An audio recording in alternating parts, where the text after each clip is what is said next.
Atelje Okusa predstavlja birane restorane, vinare i aktualna eno-gastro događanja u Hrvatskoj. 54. Međunarodno poljoprivredni prehrambeni sajam Agra u Gornjoj Radgoni. Dakle, sajam koji se održava od 20. do 25. ovog mjeseca. Nastupa gotovo 1800 izlagača iz 30 zemalja. A Zagrebačka županija posebno se predstavila na ovom sajmu. Među ostalim predstavljeni su i proizvodi koji su robna marka Zagrebačke županije, među njima i samoborska salama, pa o kojoj je govorio Igor Runtas iz Igomata. Dakle, vi ste uspjeli i povući dosta sredstava iz Europske unije. Pa tako, evo, predstavljamo se ovdje na sajmu u Radgoni, na štandu Zagrebačke županije, kao jedna od robnih marki. Spomenuli se, to je samoborska salama.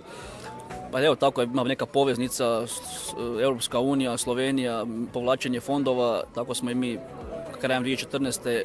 povukli skoro 6,5 milijuna kuna bespovratnih sredstava za unapređenje objekta proizvodnje i prerade mesa u Truševcu, znači našem sjedištu. Projekt je trajao preko 3 godine, mukotrpnog rada, dosta teškog rada, da bi na kraju uspjeli i završiti i dobiti prvu kategoriju prerade mesa, pa na koncu i isplatiti investiciju. Među robnim markama koje su predstavljene ovdje u Sloveniji, u Gornjoj Radgoni, je i Grof šunka, dakle robna marka Zagrebačke županije, predstavila je Mateja Barilar. To je projekt Zagrebačke županije i poduzeća Kudelić. Projekt je započeo 2005. godine, a završen 2010. te se dakle nalazi više od 5 godina na tržištu.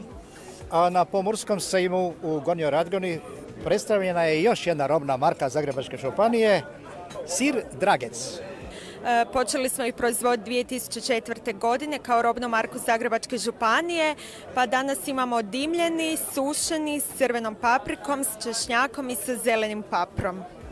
Dakle, uz šunku Grof, uz portugizac ili kraljevinu, uz salamu Igomata i sirevi Dragec. Atelje Okusa, revije Svijet u čaši.